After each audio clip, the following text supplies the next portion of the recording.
Start streaming. Yeah, so I'm never getting invited back to Yep, Roxanne's looks after good. this.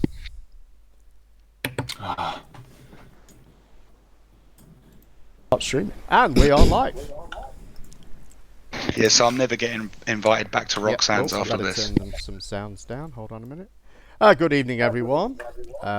Welcome again to Jem's Flat Earth Sunday Roast. We've got some interesting clips for you this evening, and we've also got an interesting panel of guests, including, as always, our regular sports commentator, Lewis Hackett. Thank you very much. Good to see you all this evening. Hi, Lewis.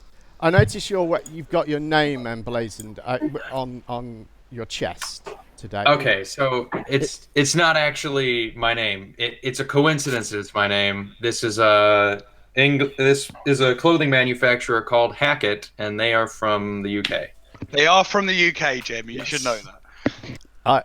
I think he took a tip from Flat Out the other week and has decided to go around with his name written on his chest just in case he forgets it. Just in case he forgets. Other guests this evening, you may notice the sultry tones of the thorn in the side of Flat Earth. It is Soundly.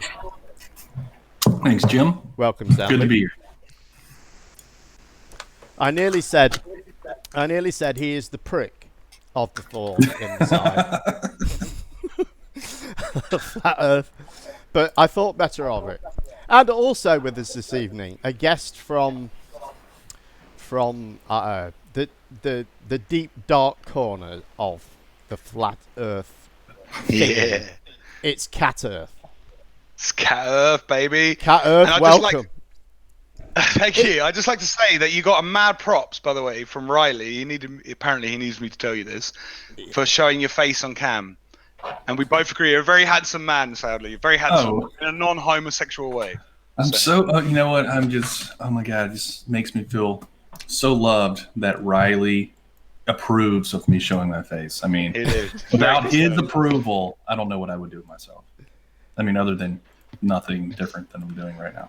He was very concerned you know about it, okay? So, Well, actually, we're going to kick off with Riley. Oh, awesome. Riley. In fact, it's a bit of a Riley-infused show tonight, I'm afraid. He crops up a few times for various reasons. But he put out a video last night. Well, let's play the video and you'll see. Hopefully this will work. Okay, so this is like a really quick video just to let some people know what I'm doing tomorrow. It's been planned for a while. Nathan was due to come with us, but he's a bit flaky, so he's not going to come. And I'll be meeting up with Gary Heather, Dave Marsh, I believe Robin, Lifting the Lid is going, and obviously Roxanne herself. So there's going to be like 5 or 6 of us, plus randoms that turn up in Hyde Park.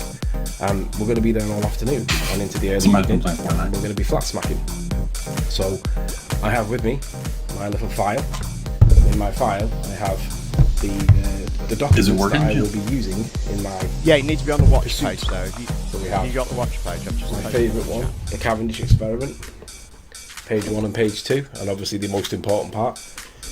I have another citation for the gravity of Cavendish and how useless it is. I've got something to do with density layers and helium balloons in chambers. I have something to do with gas pressure needing a container. However, this is my favourite piece, and obviously the reason for this video. This is what I want to show you. Look at this. I'm going to call it Johnny 5 because it looks like short circuit. So what it is, it's a rig. And what this rig does, it's kind of phallic, I guess. Look how erect. Wow. Anyway, what it does is it allows me to add some lights. Obviously you need lights at night time.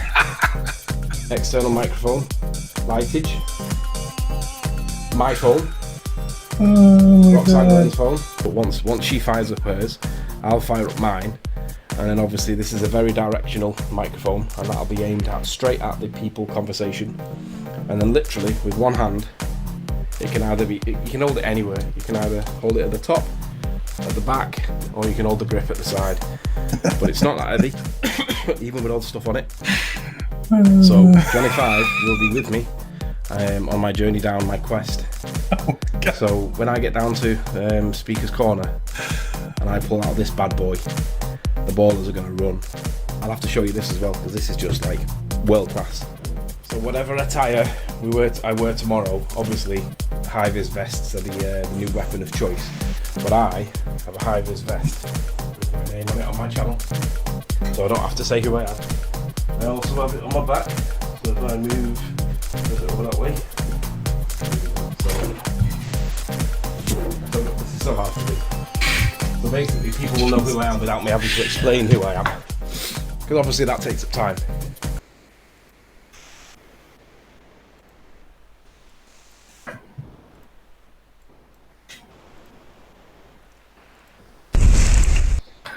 Oh my god. That music. That was wasn't was my his- music, by the way. He added that music. that was his choice. He wanted that. Well, Johnny 5, are you happy to see me, or is that a microphone on your forehead? I just thought the hive is best. I think he's. I mean, he's obviously got this off the French, but he's really missed the point, you know. Or he's got the points. I'd just like to point out in Hyde Park where he was speaking, orange high-vis jazz, high-vis. I'm saying high-vis vest is literally what park wardens wear. So it was really weird. He looked like a park warden the whole time. That's it. And now, Kat, you've got the inside scoop on this, because you actually went to Speaker's Corner and engaged Riley in the flesh, right? Imagine if Nathan had gone. You would have met Nathan. He was supposed to have gone. Yeah, but he was apparently feeling flaky, according to Riley, whatever that means. Yeah, I pressed him on that a lot about them falling out, because I think they're falling out, but he wouldn't admit it. But yeah, he said he's not flaky. He just had other commitments with his family and New Year's, which is fair enough, you know. Right. So, tell us all about it then. Give us a rundown on. Well, okay, so I went down there. I got off a few bus stops early because I was so eager. I was watching his stream and I was like, I can just walk. I should have definitely taken the next 3 bus stops. I was knackered by the time I got there. But I got there and I noticed everyone's wearing orange high-vis chests, which is hilarious. So I was thinking, I'm going to go up to him and ask him where the fun fair is. Because the fun fair is right behind us. You might have seen it in loads of footage. Massive fair. I really want to go, actually. It looked awesome. But it was a very small event. You got to understand, like, Speaker's Corner is, and this is not me making a racial point or anything. It is mainly full of like Islamic sort of argumenting people, arguing over those sort of issues. Do you know what I mean? Right. So, and I mean, there was literally, someone nearly got stabbed right behind us at one point. It was crazy. The police had to jump in, and like they were all going mad. I was like, "This is Speaker's Corner, man. This is what happens. Just ignore it." But I think Riley was quite surprised the amount of people jumped up at him and just talked to him the kind of mad stuff he wants to talk to other people, because he's not used to that environment. So people are just cornering him with like Islam for like an hour, because I was sitting there just looking at him like they were just going bang, bang, bang, bang on him. But the whole thing was, do you know what? It was very, very friendly. Like they're actually, the people who do this thing, they aren't bad people. And I actually had a slight mind change on Riley. Maybe he's manipulating me, I don't know. But like he just seems like a guy who likes an argument. And he doesn't claim he's a flat earther. I mean, I was trying to make the point to him that it's either flat or it's got a shape. Do you know what I mean? But they were all really nice. The only time I felt really unwelcome there, honestly, and just being myself the whole time there, was the guy who does the tour. I think you said his name is Jason. Right. Where he didn't believe what I was saying, but eventually came round. But it was after we'd all had a few beers and all that. So, but the whole thing, honestly, I don't think they were convincing many people. There was a lot of people who came just to take the piss. So it's obviously growing, that like idea in Speaker's Corner. Right. And there was people just walking up going, "Are you a flat earther, bro?" Just trying to take piss. I'm like, no. And then they just like ignored me and went like, it was, there was that. But I got the feeling it was weird. It was that there was no, there was no intention to really deceive people there. Like, I've always got this impression that people are trying to make money or they're trying to do something, and it didn't feel like that. I think maybe I'm not going to be too mean about Riley. Like, I had a good night with Riley. He's a nicer guy than I realised. You know what I mean? He's all right in the flesh. So, and he wanted me to tell everyone he looks thinner. I mean, I'm not sure or so sure. I had to say that, but like, I noticed he'd had a haircut and a shave as well, hadn't he? yeah. I think this is in an effort to get in Roxanne Glenn's pants. So, was there any essence of that in the air? Did you detect? Yeah. Anyway, I think Johnny Five might have a better chance. I think. man, I definitely think he loves a bit of Roxanne. That's cool. I talked to him about the Karen P and everything as well. I was like, he was like, no, I can't, this is live stream. But like, I was just saying, he was saying, oh, what do you think? And I was like, what about Karen P, Riley? Do you know what I mean? Like, I didn't hold anything back with him. That's what I appreciate about it. Like, we didn't hold anything back. He explained a bit of that situation. I don't know if I bought it entirely, but like, you know, he was like, no, I was just inviting her to mine so she could avoid a family situation. Whatever, do you know what I mean? It was cool, man. Like, but you know, when it comes, you got to remember when it comes to Riley, he's a bit of a pest, isn't he? So I think I mean, he can be a very amiable chap. I mean, I can't disagree with that. You know, he can be quite an easy guy to get along with, but he can also be completely vile. And it seems to me that for him to be vile, it's all that's required is that he needs to win an argument or feel like he has. And then any matter of vileness is just fine if you know the consequence is that he feels like he's won an argument. See, I think his problem is not that he's so vile, is that he's extremely loose with his words, right? And you know this is Riley's whole thing, just like so loose with everything he says. And I think that's what it is, that he'll sometimes go too far, you know, like Miles Elijah Davis and all this, and you know, like it goes too far.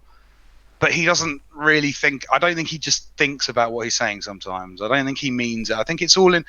I mean, I'll say definitely a lot of people think I'm being mean when I type him a comment or do this or that. When you've got to hear the tone of how I'm saying it. You know what I mean? It's very important. It might come across cruel, but sometimes it's just me just jabbing you, you know, like. And so I think that's what it is with Riley a lot, is that he likes a good argument. But he definitely isn't. I mean, I said to him, "You love an argument." No, I don't. I'm like, "Fuck off." Yes, of course you do. Like, and he's like, "Yeah, I love an argument." You know what I mean? So shut up. Like, well, I've said that to him before, and he said, "Yeah, I do." You know. Yeah, exactly. Or at least he's not. I mean, he may not have said yes, I do, but he at least didn't disagree with me. So, we're joined by Twit. Good evening, Twit. Hi guys. Hey, welcome. Hello, Twit. Hey, Twit. Go ahead, Lewis. Sorry. So we've got a question from Sebus, Captain Bullshit, and he wants to know, Chemo has claimed to have gone. Did you see him? Oh yeah, did you see Chemo? Kat, are you there? Oh yeah. I don't know anything about. Well, Chemo was there, was he? Yeah, he claimed to have gone. No, he wasn't there. Like Riley would have seen him, wouldn't he? So. Because we talked loads about Chemo, because I was asking about the GIMP mask and all that. Do you know what I mean? So it was like, yeah. We talked about Chemo while we were there. So there's no way he was there unless there was a guy wearing a mask. It could have been him. Yeah. But he was hanging. I mean, that is what guys. Chemo looks like. He's the guy in the mask. I would have imagined Riley wearing the mask. Was the guy in the mask just hanging around, quietly observing? No, he was definitely with the Islamists, kind of going hard, like causing the riot. Okay. So I'm pretty sure. But I thought he was a Christian, but you know, whatever. Chemo, you know, it's crazy. So.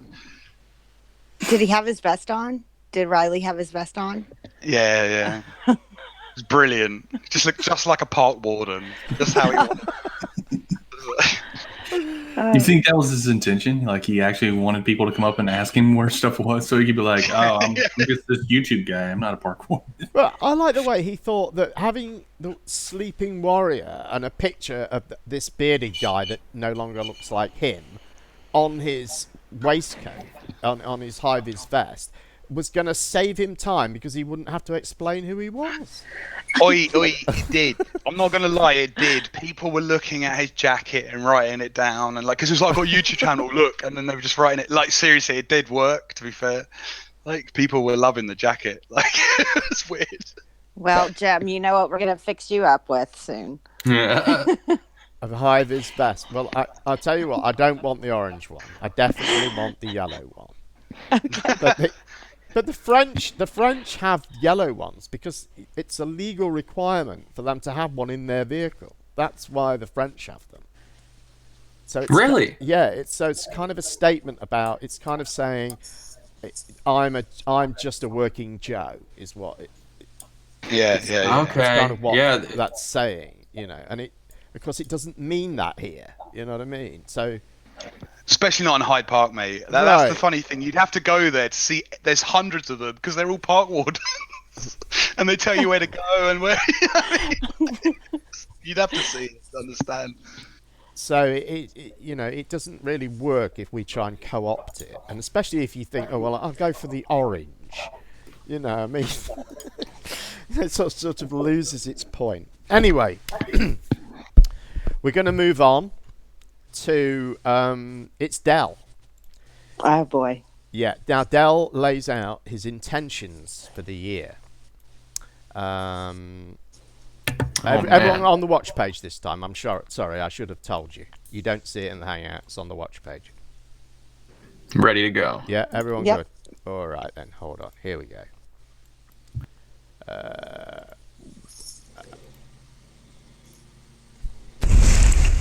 Hope everybody's had a merry old time and all that. The day of forgetting about this ignorance and enjoying family time's over. It's back to the real situation. What a pickle we're in. The globe Earth is a psyop. It's a religious creation implemented by military means, and the antics we see on the media platforms are carried out by vagrants, pawn scum. Okay, so we'll have a wee look at this today.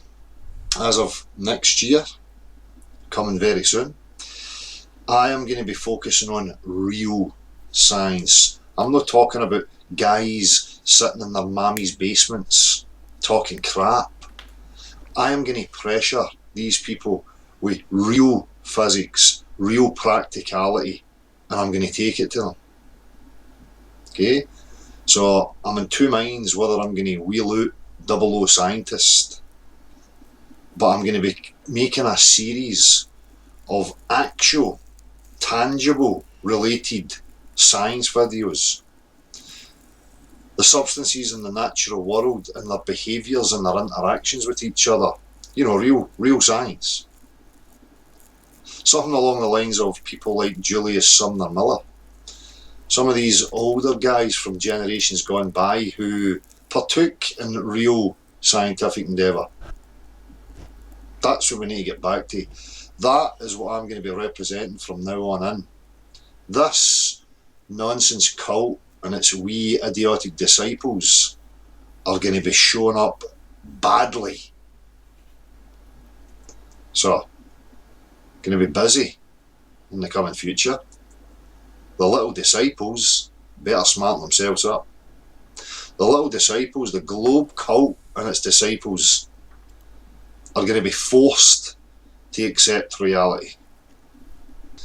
So when you talk about ridicule, all it does is prod them into displaying these behaviours tenfold. Right? Now it's time to change it again.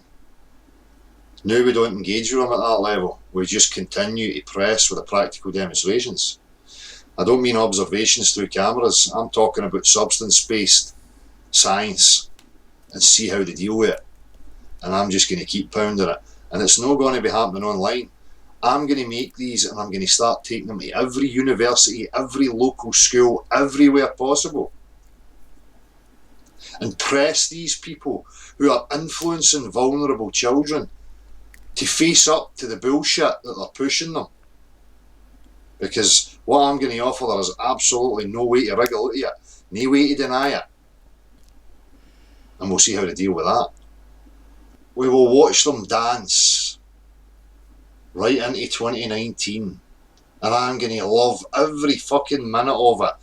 Because I'm going to be active. I'm going to be actually out there in the real world, as always. With practicality, with real world interaction. And I'm going to push it.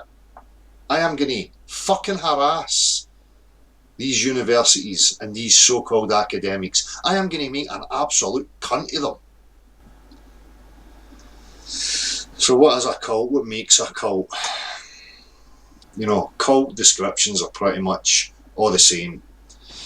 A charismatic leader who increasingly becomes an object of worship as the general principles that may have originally sustained the group lose power.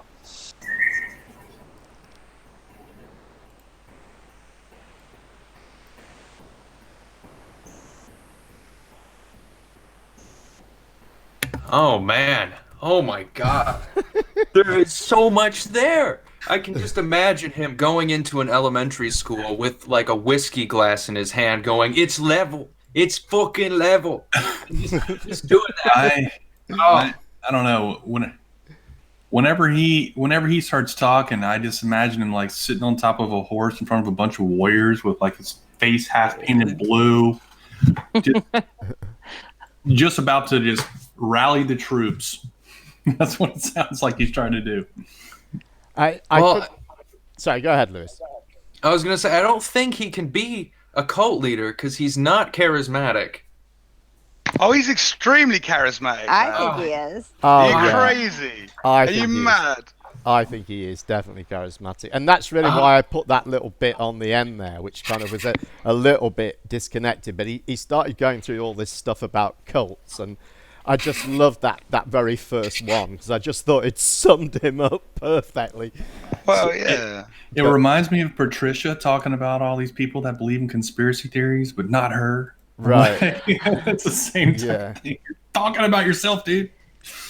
But I mean, Well, what do you to reckon me, to this let me- plan to sort of, you know, he's talking about he's going to force people to listen and he's going to take this into schools and this sort of thing. I mean, I'm not sure how he intends to. It always seems like when he says this, I think, well, why do you think these people owe you anything? You know, they can just say, "Fuck off, mate." You know what I mean? They aren't required to explain or give you anything. You know. Sorry, go ahead. Dell is vocalizing his own concerns about himself. Do you see what I mean? Like a projection. He's like everything Dell to me when I see Dell talking is like worries he has about himself, and that's why he's noticing them all the time. So when he's talking about the cult leaders and this and that, because that's what he is. You know, he doesn't want to be that, but Right. It is what he is. He is a cult leader you can't get away from that. I think he does want to be that, but he's rationalizing that it's not that because he doesn't want it to sound right. Yeah. Right, he's worried about his own, so when he talks about, I'm going to go and make them listen because we're not listening, just see what I mean? It's like he's not listening. That's the whole point. It's like so many people are putting things in his face that are good evidence. He's not listening. So that's just how I see a lot of this thing is that they're projecting their own worries and their own criticisms on the world, on themselves, onto the world. Do you see what I'm saying? Right. I don't know. What are your thoughts, Twit? Well, what can be said?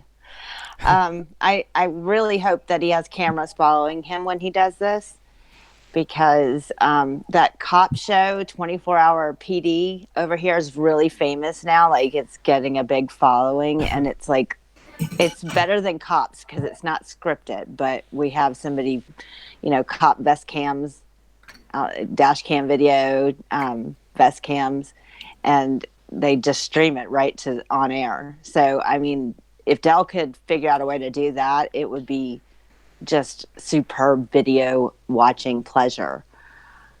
When he accosts the teachers and the professors and then eventually the security guards that will come and take him away. And I would love to see him standing there with a football and just pouring water over it right in front of a cop. Right.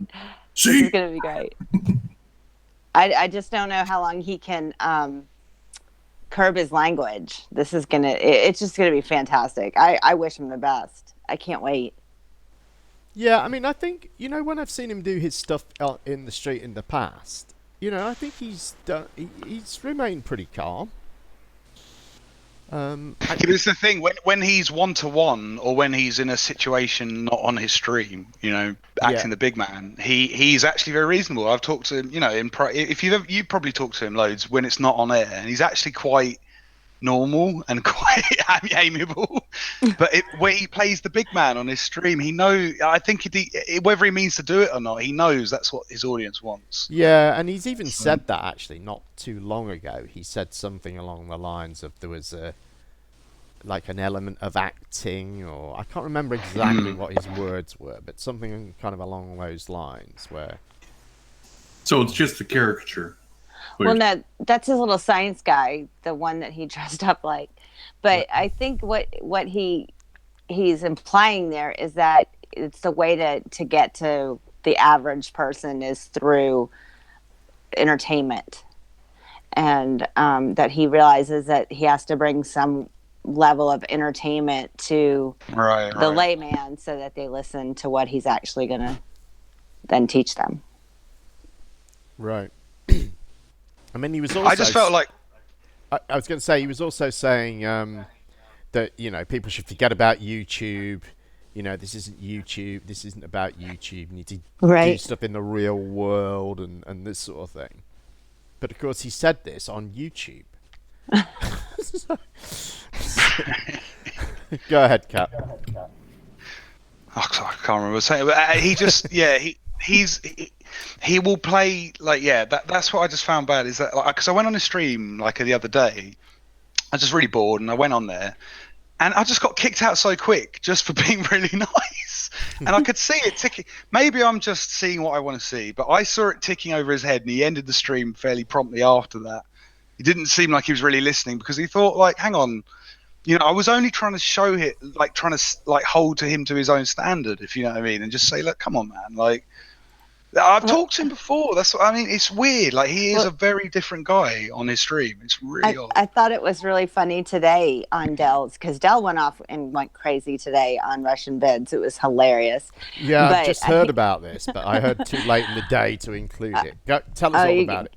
You guys got to check that out because it was incredible. But I wanted to point out one funny thing that I saw happen, or I heard happen.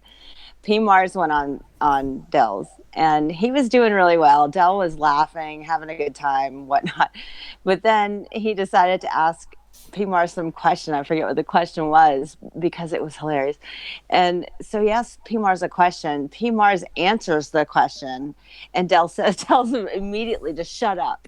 Don't answer the question. Right. It's so funny. So he asks a question, wants an answer, demands an answer. P. Mars gives him an answer. He tells him immediately to shut up. You can't get a sentence in before he's like, shut up. Yeah. But it's this is what I'm saying. It's like he knows subconsciously. Do you see what I mean? I don't think he's necessarily doing it deliberately. It's just he can't let it. Do you know what I mean? It just feels like a subconscious thing. He's doing it. He's just like, shut up, don't want to hear this. Yeah, shut up. Like a little kid. I don't want to hear it. Yeah, he's got to shut it out, hasn't he? And it was so funny. He is compelling to watch, though. I've always found him compelling to watch. His insults are the best. They're so good. I think he's so good at insulting someone. I think it's that it's like he just believes it that bit more than anyone else, doesn't he? Or at least presents as if he does, And I think that's why he's popular with the flat earthers, because he says it with such confidence, So I think he does believe what he's saying on his, his main, because he is genuine. That's why I like watching him. I don't feel like I'm watching an Antonio or someone. Do you know what I mean? I feel like I'm watching someone who's just losing their mind in their shit. Well, I feel like he genuinely feels like he's trapped on this earth, and that he can't get off or something. I don't know what it is, but he mentions being trapped here a lot, and Right. that feels bad to me because I don't know how to relate, because I think that the only thing stopping me from not getting off this earth is not having applied myself to become an astronaut, or Right. or been a multimillionaire where I could afford a flight out, on one of these Russian MiGs or something so that I could go see space. But I'd never felt trapped. I think Right. actually the opposite. The dome would make me feel trapped. But Yeah. he should go to America. He should go to America, because if you go to America and you if you come from the UK, you get this sudden realization of that, like these vast expanses of land that exist in the world that you just didn't know about before. It's like you get to America and it's like like maybe 5% built. Right. Compared with the UK. That's exactly what I was thinking, Jim. Like, just get in your car in Florida and drive to LA and Yeah. tell me you feel trapped. Right. I mean, there's so It is much in of the all world. ways. There's so much of the world to see, isn't there? So much. And, how could you ever really feel trapped? I mean, by the world. You just can't. It's vast. Yeah. Most of us have experienced, hardly any of it. I don't get that at all. But I don't get it, and it's almost like a mental trap as well for him. Right. And he's the only one keeping himself in that mental trap. And is it a form of self punishment, or what is this? Where did that come from? I'll never understand that. Like, why he voluntarily gave up the globe Earth, right? He reminds us that he gave that up because he was brainwashed at one time too, believing this, blah blah blah. Right. And then he gave it up to realize that it's flat, and that it's a flat Earth with a dome and whatnot, and we're trapped here. And I don't understand why he gave that up. I think he deep down is rebelling against all of the systems of control in the country he lives in, and at least in this world that he's constructed, he understands that, and he feels like that's something he could control. So I think it's sort of he's pushing out against all of the pressures in his life, make him feel better. Like if there is this massive conspiracy, then it all of a sudden now it's not so bad that he can't accomplish the things he wishes he could. He was never going to be able to anyway. There are outside antagonistic forces controlling his life.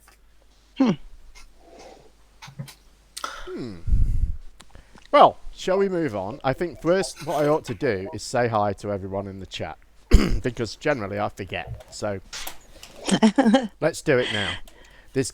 Bear with me a couple of minutes, guys. It's going to take me a few minutes. Welcome to Sean G, Captain Bullshit. Shout out Joe Shruby. Cigar Face is with us again. Come on the show, mate. Do come on the show. Give me a shout. Rusted Soul is with us. Hi, Rusted. Ad2 is with us. Hi, Ad. Flat Earth Questioner. I know Soundly, Lewis, and Kat, but who is you? That would be me. Yeah. I'm Jam Panda. I probably should have introduced myself at some point. Lottie is here. Hi, Lottie. Validation Boy. Hi, Validation Boy. Charlie's with us. Hi, Charlie. Who haven't we done? Jed Skeptic. Hi, Jed. Haven't seen Jed for a while. Jed, please come on. Big up, Jed. Sorry, who said what? Alright, big up Jed, innit? Just shout out Jed. Sorry. Yeah, feel free to butt in at any point. Rich the Black. Rich is here. Yep. Hi. Roger the Flat Earth, Roger the Flat Earthist Denier. I like that name. John. John. Oh, okay. John's here. What John? John. Macman? Macmum. Oh, right. Maybe you're in a different part of the chat to me. Phil Nye, the physics guy. I'm a long way up it. As the actress said to the bishop. Hang on, I'm getting there, guys. Panicky. What's the annoying loud music on his vid? Yeah, I mean, quite. I don't know why Riley stuck that on there. Flashburn is with us. Welcome, Flash. Mark Taylor, of course, is here. Captain Bullshit. Did I already do you? I think maybe I did. Nick is with us. Hi, Nick. Dubgasm. That's an interesting name. Dubgasm. Al K is with us. Hi, Al K. Tony V, welcome. Zep Tepi is with us. P Mars. Hi, P Mars. Yeah, you've been doing some good work though. P Mars has recently. I saw him on whose hangout was it? Vegan Warriors. Vegan Warriors was it last night. Good. It was a good job, I have to say.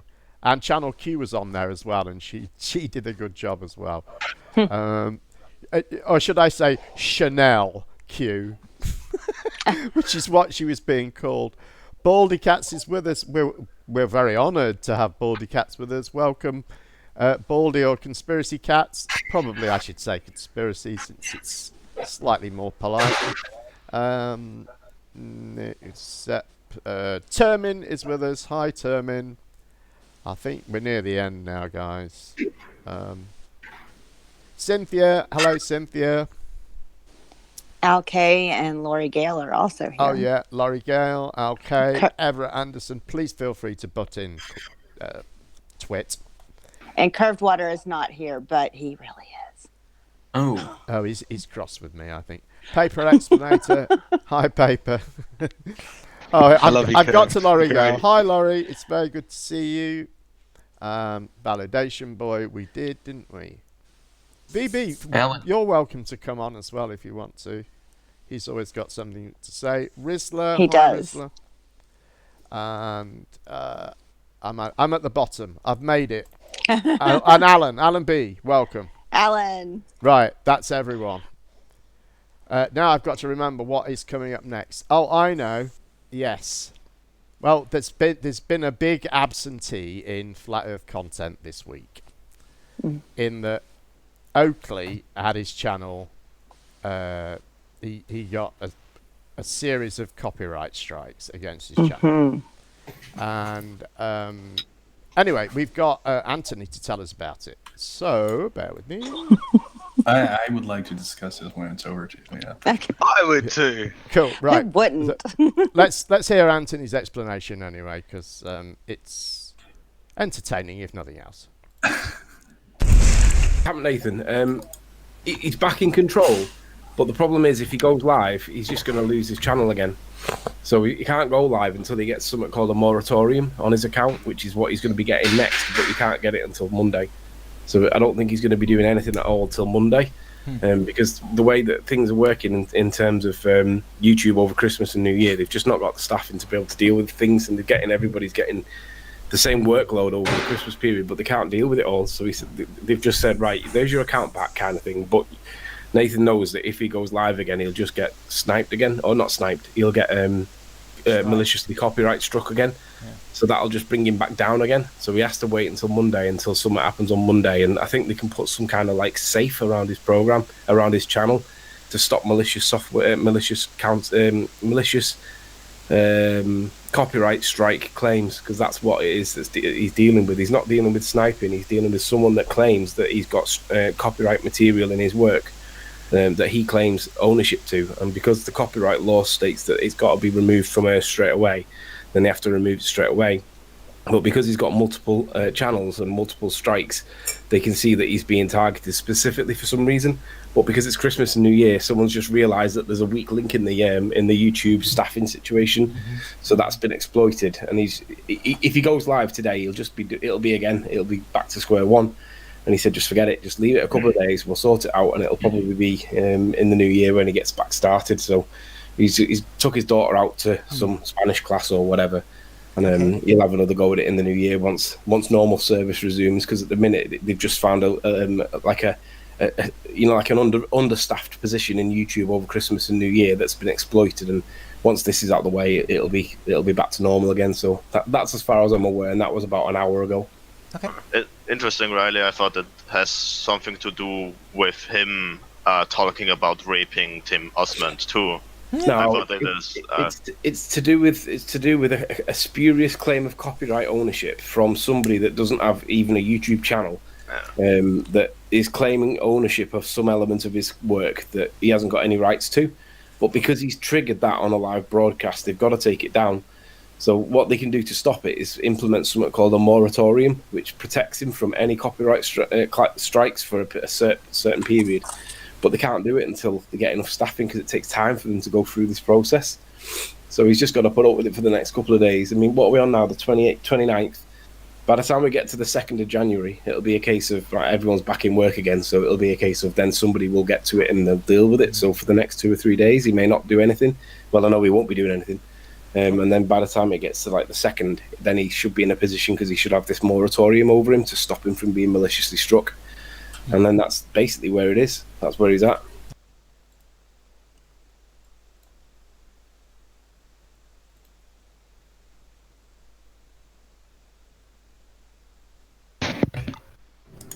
Wow, all this malicious striking is just really unfortunate. Yeah, and had nothing to do with the rape, nothing to do with any of that. I have to wonder too, like, how is it, like, if he's not breaking copyright, why is it working? Hang Yeah, on. it's First of all, can you fill me in? Why is so that's all you won't even remember, Craig David. Wait, listen, you need to. Well, why is he being copyright strike? Because they were talking about this loads tonight, right? well. What is the reason? Do you know? If anybody thinks that it wasn't a community strike, then they just haven't heard what he said about Tim Osmond. Yeah, it was disgusting. Because he was literally talking about raping Tim Osmond. Is that on his live stream. Right. That's why it went down. If any that would take it down. Excuse But when the last one went down, it tells you, it actually says on the screen, it's a copyright strike, and it said from Samoa Travel is the name it gave. Oh, really? And I googled Samoa Travel. There wasn't one. There were similar names, but not that. And I looked for a YouTube channel, and there was a YouTube channel, and it just had like 4 adverts for Amazon on it. So what about the live stream where he was talking about Tim Osmond? Did that have any information with it? I'm completely confused by this. I really am, because you see, it definitely said a copyright strike. He cannot possibly have breached copyright, because the channel was only up for 10 minutes. He was only broadcasting on it for 10 minutes.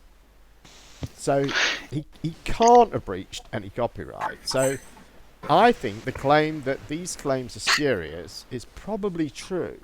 But whether this is mixed in with some community guideline strikes or who, I don't know. And just an avalanche of them all. If your channel gets taken down for malicious content, it will say malicious content. It won't say copyright. It hasn't said that. And I don't know. There's the moral bit of me says it's wrong that his channel is being taken down unfairly, but he has behaved so unfairly, particularly, I have to say, to me personally, that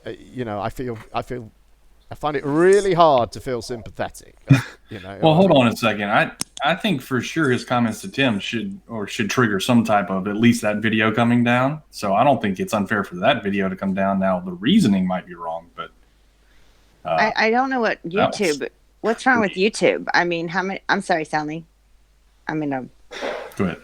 Okay, I don't know what's going on with YouTube, especially with this being the second kind of violent thing that's been reported, about Nathan, right, and his live stream. But did any of us report that? I mean, if I was going, I haven't heard it, but if I was going to report it, I'd report it under my own name. I think the fact that it's been done on a copyright strike and it's a false company, which is what they've been talking about, it doesn't help. Why not just report it? We should all report. If it's that bad, I haven't heard it.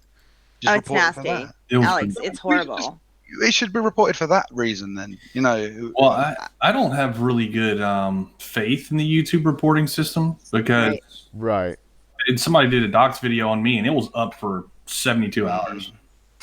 And there was a bunch of people that reported it. So I don't even understand how you could take somebody's channel down after a 10-minute stream. That makes no sense to me. Copyright will take your thing down straight away. Like they're very serious on that. It's a big thing at the moment about claiming money for artists and stuff. Yeah, because like it's a big if battle they going on. don't act, they become liable. That's why they're so keen on it. So the Digital Millennium Copyright Act requires them to act straight away. So, but I always thought that you had to do quite a lot of work to make a copyright claim. I didn't think it was as simple as just clicking a few buttons. No, it's very easy. This is a big problem on YouTube. If you look at other parts of YouTube about people complaining about this, it's very, very easy to take a channel down. And what Riley's talking about is true. If you're being attacked for some reason, they will grant you some sort of immunity, like you're obviously under some sort of troll attack or whatever. Right. But they will just take your channel down. It's a big problem. I don't remember who this was, but I did just recently, like in the last week, see a video from a musician that was pissed off because somebody had put a copyright claim out on his original song, his original work. And they took his song down off of his channel. Yeah. They just act straight away. It's really weird. If it looks even a little bit legit, like I guess if one of us made a claim, they might not take it seriously. But if it looks like a serious company, they just boom, whatever. And he's probably right that it is Christmas because these things have to be manually verified by YouTube. So nobody will be there right now. So he is probably right about that as well, to be fair to him. They probably just said, okay, Billy, you're going to be working over the Christmas. It's your job to get the copyrights under control. Just confirm all of them. We'll take care of it later. Yeah, it gets confirmed automatically, but yeah, he's like, no one cares about Nathan Oakley. I mean, do you think, I know it's Christmas, but it's YouTube. I mean, they must employ, a huge chunk of people who don't even celebrate Christmas. I mean, do you think it would really make that much difference to their operation? I imagine they're going to be a 4-on, 4-off sort of company. You just do that all year long, whatever fucking day it is, whether it's a bank holiday or whatever, you just have to go, you know what I mean? Yeah, they probably don't pay you any extra. Right. It's like you work at Google, just get right. I imagine that's what it'd be like. I don't imagine it's probably any different over Christmas. It's probably not.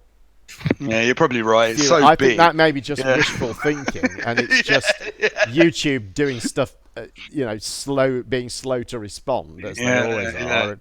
And they're just hoping that it's all because of Christmas, and on Monday it's suddenly going to spring into life. But having said that, on a copyright claim, you do have, the right of reply on it, and they have to respond to that as well. So, because they're also else they become liable for his loss of earnings as well, as does the person who made the spurious claim. He could claim damages from them, but of course he would have to go through the process of claiming the damages. Well, the thing is, he doesn't want attention because, to be honest, he should be. I can't believe he hasn't been banned for the language he uses on his live streams. Do you know what I mean? Like, if you're a big YouTuber, you can't get away with that. You're screwed. Like, if you use that kind of language. You could lose monetization for that. Yeah, but you can't shut you down for language. Not necessarily, but he's all monetized, isn't he? And so I'm surprised he gets away with all of that. And I don't think he would bother doing it if he wasn't monetized. Yeah. Because it's an effort, you know what I mean? It's 2 hours a day, and they have a little meeting beforehand, apparently, and so do you know what I mean? It's a fair chunk out of your day, isn't it? Mate, it's worth a bit of money. I don't think they'd do that for free. No. They make a bit more money than you realise. say this after spending my whole Sunday editing up the clips and videos for this on my unmonetized channel. Buy my mugs and t-shirts, guys. I'll put them up for sale next week. So anyone else? Any thoughts on this? I don't know. I'm happy it's happened. Yeah. I don't necessarily think it'll stick. No, but I don't. As far as individuals go on the internet, he's probably one of the most vile that I've ever run across. So right. It's not really feeling too bad for him, to be honest. Can I disagree and just say that as much as I don't like Nathan Oakley, trust me, I don't like him at all. He's horrible. no one should be silenced. No one, not us, not them. No one. I don't think he should be silenced. That's not what I said. Yeah, so I just don't want to see anyone, taken down. Like, I think everyone needs to be like he's going to have to live with what he's doing. I have to reluctantly agree with you, Kat. That is the right thing to say. I'm struggling to follow the right path. It's on hard. This one, it's hard. It's hard. I don't think anybody should be but silenced, you are right. quote unquote, silenced for their political or religious views. In his case, religious, but. For sure, you shouldn't be able to say you're going to rape people in the air. That's ridiculous. Yeah, that is wrong. That is totally wrong. You shouldn't be able to accuse people of being a paedophile either. Exactly. You shouldn't be abusing people. Men say, you're an old man. You know what I mean. Whatever he does to George, and But that is against the law, right? The stuff he does really. to Rumpus. That's wrong. I don't think there's any reason to have that on YouTube. But right. But then it's going to follow him though. That's him. He's dug his own hole. Like you should remember that. Like he's put that out there. It's oh God, I can't imagine. I mean, but aside from like the principle of what's right, do people have the right to say whatever they want? Yeah, he does. But this is a private platform. They have the right to decide what goes on their platform. Mm-hmm. Of course they do, but when it's the old saying: they go for your enemy, and then they come for you next. So you've always got to defend, people be able to say what they want. Because that's why there's other platforms, though. Yeah, exactly. YouTube is not a government, Cat. The thing is, right? What I'm seeing right now is a big rise in like anti-Semitism, Nazism, all this stuff here coming, and it's because it's being so suppressed that people. This is what I mean. I just want things like these stupid ideas to be out in the public for people to laugh at. I hope YouTube keeps him on. Like, for what it's worth, Alex Jones, if he hadn't been involved in all these lawsuits, he would still probably be on YouTube saying all the crazy shit he says. Yeah. Right. But people take him more seriously now and just like people take Nathan's more seriously now. They're like, they're trying to shut him down or whatever. I'm gonna shut him down or whatever. Do you know what I mean? It's just like, just let them talk their nonsense. Like that's. That's what's great about Speaker's Corner, where we were today. You just talk your nonsense. Yeah. I should just read out Timmy's comment, because Timmy's in the chat, and since he came up in this. He said, if you break the platform's rules, then they can do whatever they choose. They allow countless amounts of bandwidth to have his live shows, then backed up on servers. If they don't want it, it's gone. Right. Okay. Yeah. I mean, I do agree with that. I mean, if it is a public marketplace, and if they wanted to not support free speech, they could do that, and that's perfectly within their rights as a company. And what would happen is another company would sprout up and provide free speech. I mean, that's exactly what will happen. It's not that. Do you know what the issue with that argument is? This is the problem. Is that like how can any company afford to compete with Google? How can you afford? Already companies competing with Google. They're already. It's like one company. Like how's anyone going to compete with Twitter? Like the thing is, how are you going to compete with a company that has like dodecahedrobytes or whatever now of data or whatever? Yeah. No one can afford this. There's already companies doing it though. Do you think many people can afford to let you stream 8 hours of flat Earth nonsense for free? Like it's yeah, but you don't have to have 8 hours to have an open public platform. But YouTube is a massive money drain on Google. They don't make any money. That's how they bought it in the first place. Mm-hmm. Twitter will probably get bought by Google, or Twitch will probably get bought by Google. These are massive money drains. They're not making money.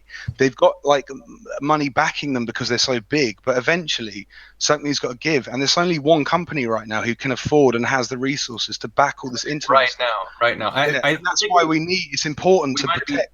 Getting a little bit off topic there, but it's if whatever the massive platform is stops providing a free platform for free speech, that will open up a market for that, and that's where the other companies will come in and fill that vacuum. Yep. No, but this is the problem. That's the argument of pure capitalism, right? But the argument is can anyone realistically open up that market and compete? This is the problem. This is why the Internet Bill of Rights is important. It becomes opened by the choices Google makes to make their platform not free. That's where it opens up. Another company isn't going to come in and outcompete YouTube in that platform. But Right. if YouTube leaves the free speech, Then a void becomes. I'm talking about the technical cost of running these platforms. That's why I think you're missing the point. Yeah, in a free market where things are easy, that's you've got to understand how hard it is to create a platform like YouTube. If there Like was, why hardly anyone can do it. it's already being done. It's already being done. Twitch for sure is competing against YouTube right now, especially for gamers. Validation Yeah, but boy. So is Validation. TikTok. Sorry, go ahead, Stanley. I didn't mean to cut you off. No, it's good. Good. Validation boy made a good point. I thought he said it's about social control. Google will pay for this indefinitely. Yeah, I agree. They'll pay for not letting people say they're going to rape people. I don't think they'll pay As for far, that. as far as I'm concerned, YouTube is the most free and open market like video streaming service there is. I've never seen a problem with it whatsoever. I mean, flat earthers are all over the place. If it wasn't open market, they wouldn't be. Well, hang on. Have you not seen all the people that have been kicked off for the right-wing opinions recently off YouTube? So they've all been kicked off. They're trying to go stream me and all that. But They're then not kicked off for the right wing opinions. There's still a lot of right wingers out there. Why are they still there? Because they're not threatening people. No, they're literally dropping off like flies. You should watch it right now. It's an apocalypse right now. I have been watching it. Yeah, it's terrible. Like people have just been kicked off for super chats they're getting that they can't control, and people have been sending them super chats deliberately to get them kicked off. And it's insane because there's a political agenda. They don't want right wing opinions there, so they've been removed from the platform. That is how it's being marketed to you. That it's all about these super chats, but it's not the reality of the situation. Go listen to their content. No, well, I can listen to loads of these contents. It's not being held to the same standards. Do you know what I mean? I can listen to these crazy and what is it, the Ubuntu or whatever, and all these stuff calling for all this sorts of like they're not being kicked off. Well, in the end, these Nathan. Sorry. YouTube. In the end, YouTube and Twitch and Twitter and all this, and whoever owns them, whoever the parent company is, doesn't matter. It's still a private-owned public business. And they can do whatever they want to do with that business. Right. That's the bottom line. And if they don't like what certain people are saying, it's sort of like these chat rooms. They can just ban somebody. And, there's going to be an uproar and some people aren't going to like it. And some people are going to cry foul. But in the end, it's their business. So they can do what they want. And they'll go for you next. That's what I'm saying. I know. And that's sad. Yeah, it is. I want to sum this up by saying that I think that the things that Nathan has said have been vile and are wrong, and I think for those things, at the very least, those videos should be taken down. But having said that, I do not agree with whoever is doing what they're doing. I do not agree that is the right thing to do. However much I have gloated over it, I still think that is the wrong thing to do, because the free speech ideal is not that we get to say what we want to say. It's that we have to hear the things we don't want to hear. That is what free speech means, and we should be supporting that ideal. Yeah. I mean, with what Nathan did, it only exposed himself of what kind of subhuman piece of shit he is. I'm sorry for my language, but that's right. I agree with that sentiment entirely.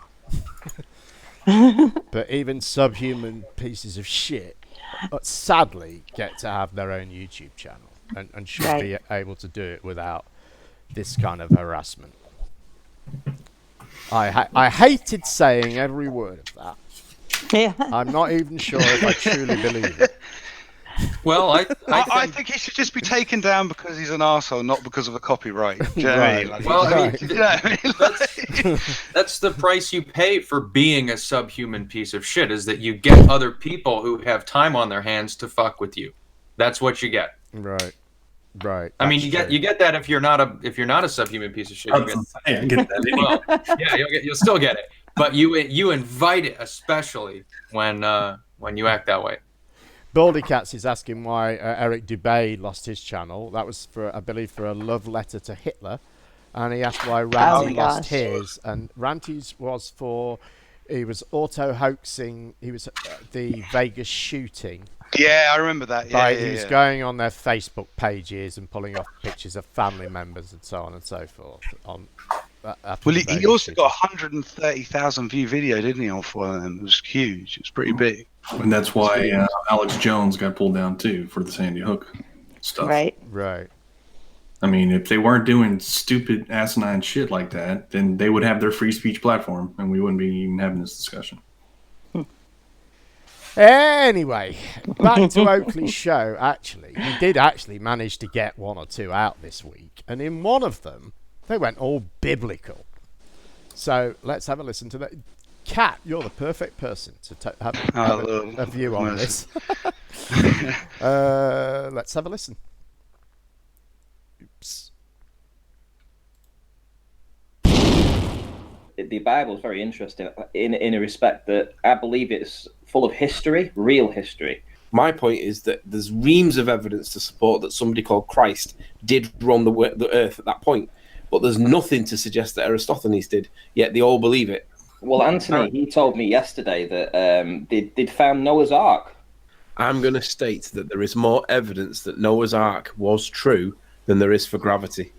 But if there was such a thing as the Ark, as written in the Bible, and it was steered by Noah and it was directed by God, then that's just evidence to prove that God was a psycho. Well, he wiped out everything on Earth apart from a few people on a boat. Yeah, but if everybody on Earth were globalist morons like half the people in chat, I'd wipe out them all as well, to be honest. Just take out the bad people. You don't have to take out everyone. Why take out the boat? Half the planet's bad, that's the point. It's allowed people to spout nonsense, to indoctrinate other people that get extremist views. Look at Jeremy, for example. Look at Rumpus. These are the bad people that we are talking about. They are literally lying to humanity right before they're pissing in your face, and you don't realise it. I could understand God wiping out civilization and starting again if the civilization that we actually have is as bad as what it actually is. I can totally understand that. I'd just like to say that I think that the Bible is a very accurate history book. I just think that when the Bible was written, I think there was a religious connotation attached to all the stories that had been handed down. So, sorry? Some of it's true, some of it might be exaggerated stories, but there is evidence to support a lot of the main stories. Yeah, exactly. I think every single main story in that is based in fact at some point that it has actually happened. And that's why I say it's more of a history book.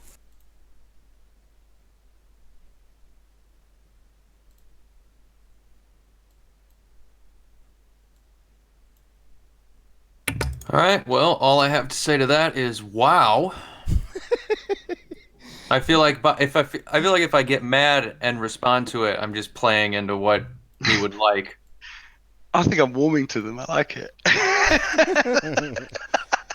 Yeah. Well, we've got two Christians in the room, so over to you guys. You know, what do you think about it?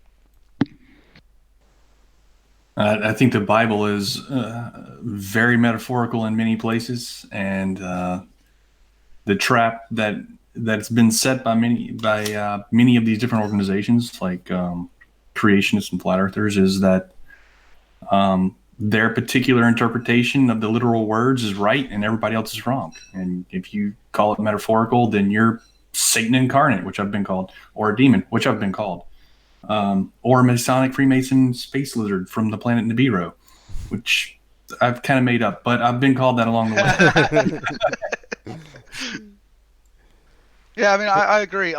My thing of it is just like you got to look at who these things were written for at the time, and you know, these are sort of ways of describing things, and I don't think like there's that much inaccuracy in it if you just look at it in a poetic sense, you know.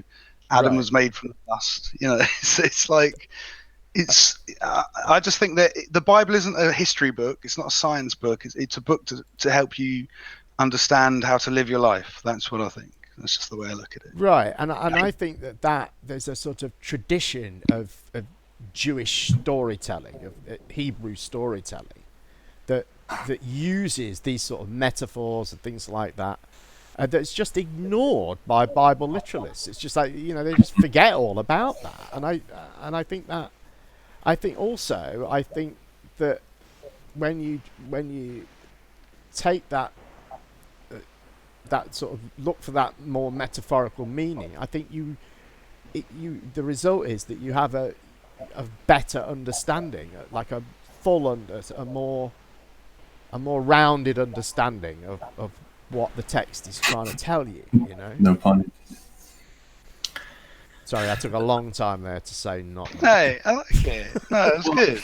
It's true. Let me say this too: is that I think that they're doing themselves a disservice if they actually are Christians, because there are things that we know about reality, like the Earth is a globe, and if you're going to then insist that the Bible says it's flat, and then all you're doing is discrediting the Bible. I agree. Yeah, drives me mad. Because I was trying to say this, like, do you think God's like all you can imagine is a flat disc or whatever? But God's created this massive universe that you don't believe in. Yeah, and you don't understand it because it's beyond your understanding, which is what you'd expect of someone who's, do you know what I mean, who's created everything. And it's, you know, when I even say this about the numbers and this thing where you see these patterns in life, that to me is a proof of a designer. But, you know, I'm not an expert or whatever, but that's the way I see it when all these, they're going on about all these things, you know. So I just think the universe is amazing, man. That's the heavens to me, and it's just I don't understand it. I don't get it. What about these couple of claims about you know, there's more evidence for Jesus than there is for Eratosthenes, and what was the other one? There's more.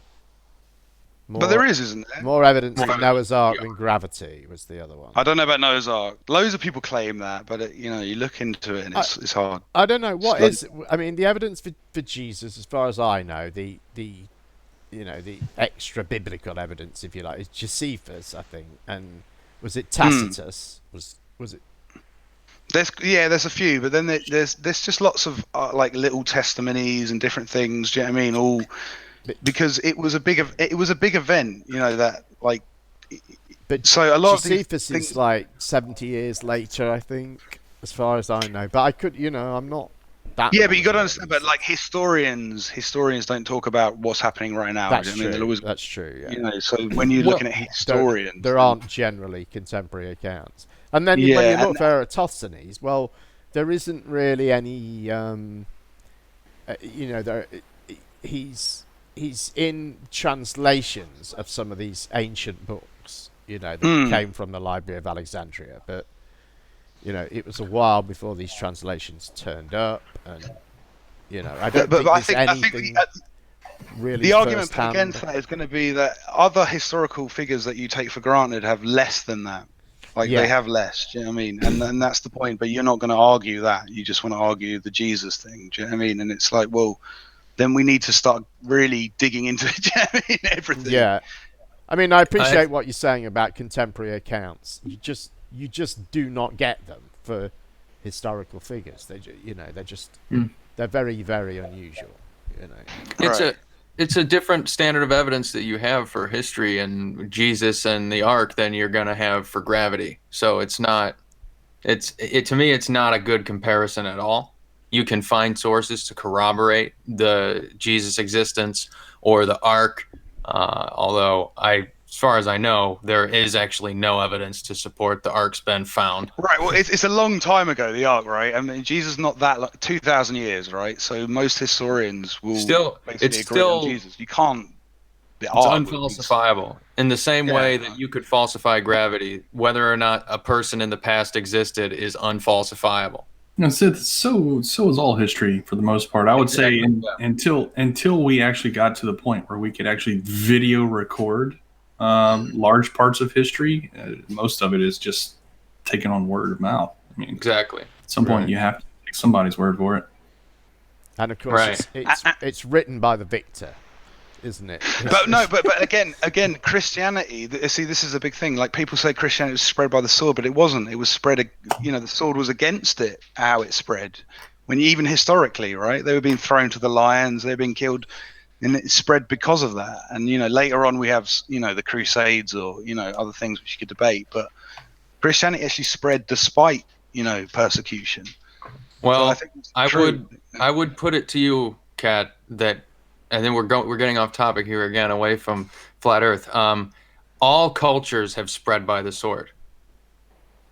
Yeah, but not Christianity. That's what I'm trying to say. There's people dying. Like, if you're a Christian, go to the lions. The like, original church, I'd agree with you, yeah. But yeah. the Crusades are pretty bad. I mean, But there's the debates you can have on that. Do you know what I mean? Which is not about them being good. I'm just saying that, you know, that's a point of religion where religion gets out of control. Well, yeah, we're definitely getting off topic here. I wanted to say about Riley. I think he's either wanting the attention of people who are Bible literalists, or he has a very disgusting attitude where he thinks that we here, you and I, deserve to drown. Yeah. I mean, that's a point, wasn't it? He gave me a mention in that, saying I was this terrible person that and Rumpus that, you know, needed to go, along with all the horrible Glober trolls that were in the chat, which was yeah, it's interesting, isn't it, It's to very hear free- Anthony contemplating mass murder. He's on his crusade, isn't he? Drown them all. I find it curious and interesting that we can sit here and debate whether or not you know, what we qualify as free speech, and should we let people like Nathan have that free speech or whatever, which I think we all agree he should. Mm-hmm. But then we have people like him saying we should just all die for having our free speech. Right. I mean, it's so lopsided, like the way people think of them. You know? You gotta have a sense of humor about it. You just gotta, you know, it's Riley. You know? It's Riley mass murder. What's he gonna do? He's not in charge of anything. I did If he want was to read running out. for like office, I'd be worried. Like, well, you know, like, I did want to read out Charlie's comment, which I think is poignant, which is if Eratosthenes is real or not is not important, as we can reproduce the measurement any time we want. We can't reproduce Christ. And that's a matter of opinion. So, well, you know what I'm saying? but at least if not you on reproduce demand. Christ, he might be somebody else, if you know what I'm saying. I'm just saying, dude. But yeah, I mean, I do think, you know, Riley does tend to centre on these sort of, you know, oh, you know, Cavendish was a wanker and he did it in a shed, and, you know, Eratosthenes, whatever, you know, and But it's really irrelevant what the, you know, the person, you know, those measurements have been repeated many times since, done in different ways and things like that. So it is really irrelevant if Yep. there's evidence for Jesus or Eratosthenes. Genetic fallacy. Sorry, go ahead, Stanley. Were you going to say something?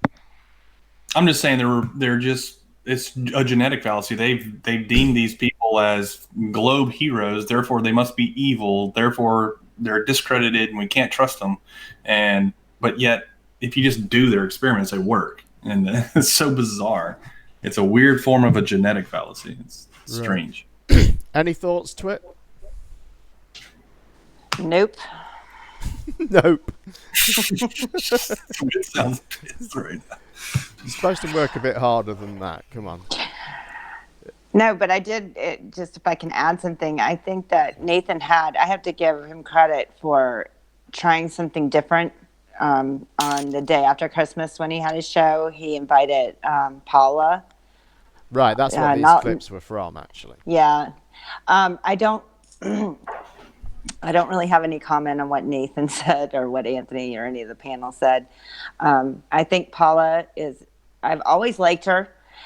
Because clearly she is who she is, but she seems to be really open-minded and fair about, you know, not pushing her view on somebody. And she's open to hearing why you have a problem with certain things, or, you know, or a different point of view about certain things in her religious teachings. I have to say I haven't found that, but go ahead. Well, I mean, maybe it just hit me a different way, but I enjoyed the show. I thought that it was nice that Nathan stuck to his guns about saying, you know, it's the season and the show was appropriate for the season. It was the day after Christmas or 2 days after or something. But I like that. But the guy who came in, and I hadn't heard him before, he came in at the end of his first show, but the second show, I think he's called Earth Flattener or something like that. Earth Flattener. Yeah, I know that name. Yeah, it could be. And he's a flat earther, but he's an atheist. So that's like only the second one I've ever heard. And Sean G being the first one that was an atheist, but he's now a globe earther. But I've never heard of flat earthers being atheists before. I mean, I don't know how that works. You know what it? Right. 'Cause that's kind How of does that meant to be work? the whole point, isn't it? The hiding God from us. And all that stuff. So, that was interesting to me. That's all I found really interesting about that. Is I didn't know that there were flat Earth atheists. Right.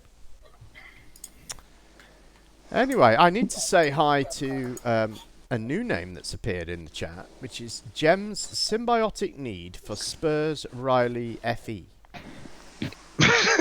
What? What do you think that means? I think I know what it means, but I'm not really I have sure. no idea. Well, he's saying that we exist because they exist and we talk about them. Yeah, so that's true. symbiotic. Yeah. That's absolutely true. You know, I often say that. You know, where would I be without flat Earth? It's become my hobby. You know, it has. You know, I'd be a bit lost without it. I mean, I would find something else to fill my time. You know, I wouldn't be hanging myself, but I would miss it.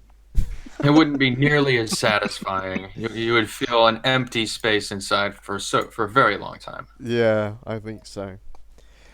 There's a lot of moon landing deniers out there, Jem. I don't know. Yeah, that's it. Yeah, I could. Yeah, I mean, in fact, they outnumber flat earthers by probably 10 to 1, don't they, or something? Yeah. I think that's everything we could agree on. Yeah. It was like everyone agreed on that. I was like, oh, everyone loves this one. So, Yeah, do you know what? That's why I went for that. You know, because it's such a foregone conclusion in flat Earth that you won't argue it. That's why I sort of really brushed up on it, you know, because of course it interested me anyway, but you know, that's where I really sort of started learning about it, because I thought I wanted to argue it from the beginning, you know what I mean? And they absolutely hate it that I argue that. They really do not like it. And I get a lot of ridicule for it, of course. No, I think your video is great. Even Riley said to me today he thought your video on that was the best video he's seen. So he's watched it. Yeah, that's good at least. He always claims not to have watched my content, but oh, he said well, that's what he said to me. Yeah. Anyway, I guess we should wrap up because we've been going, I think, for long enough. So, final thoughts, anyone? Kat. Oh yeah, like to be fair, like big up all them flat earthers. It was quite a joke. So we went to the pub. It was all right. We had a few drinks. They're all nice people. It took me a while to convince the weird one that I wasn't an agent. I had to like swear on my mum's life, which I meant as well. By the way, I'm not an agent. Getting a bit paranoid about that. So like yeah. So but then he was really nice to me after. He was like, oh yeah, I actually believe you now. And big up. And like they got me an Uber home. Well, I had to walk like 3 miles, but whatever. Like I needed to walk off Christmas. So big up, flat Earth. That's my message. Lewis. Oh man, I don't know. Well, goodbye then. Yeah, sorry. Soundly.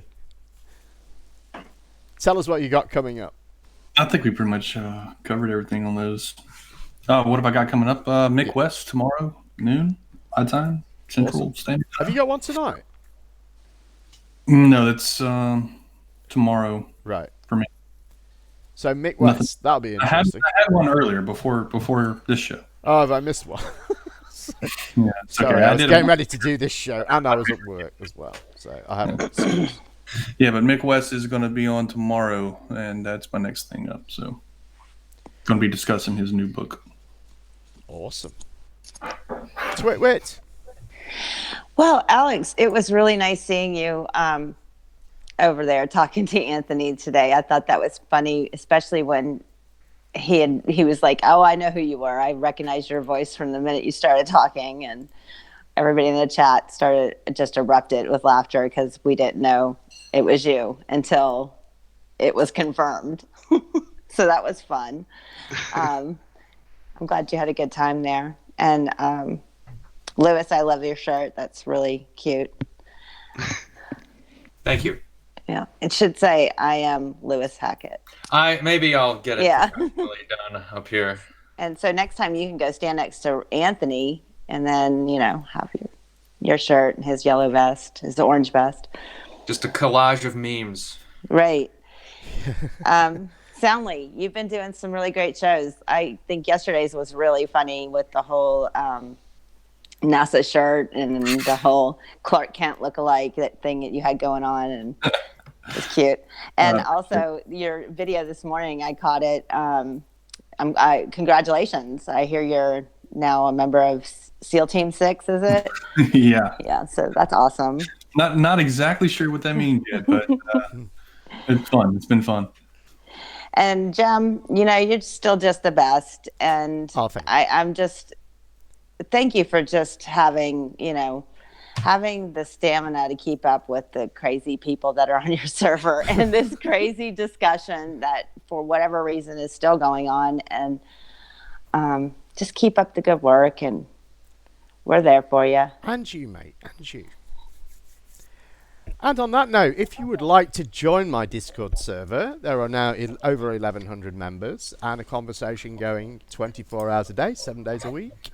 Don't do it to yourself. It go mental. Yeah, it's often vile and disgusting, but do come in and see. Sometimes it's not vile and disgusting, and it's all lovely. And don't be lonely. Come and see us. We're here. Here is the link in the chat. I have often described the server as the Wild Wild West of Discord. So yeah.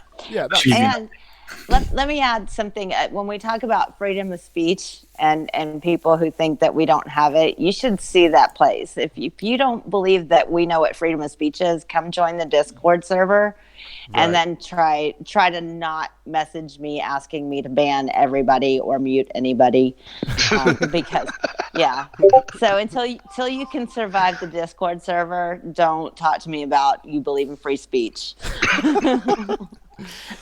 Thanks for watching, everyone. We'll be back next week, same time-ish. We'll love to see you all then, and thanks for being here. See you soon.